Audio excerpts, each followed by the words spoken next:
Okay, we did the inside of the ear.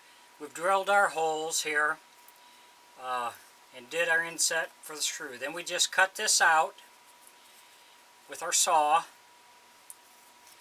So we got that part cut off. Then the next thing we do is I take my 1-inch belt sander and I sand and round it all down back here.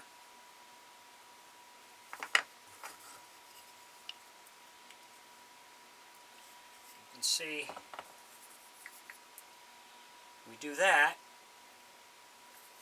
to round it down, and then I use my palm sander to further smooth it out.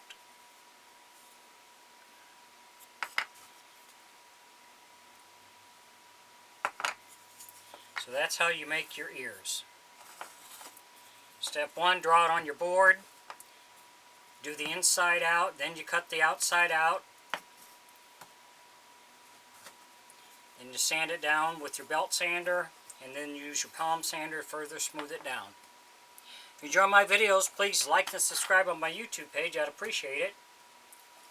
If you have any questions or comments, put in my comment section. I'll get back with you. Thanks for watching.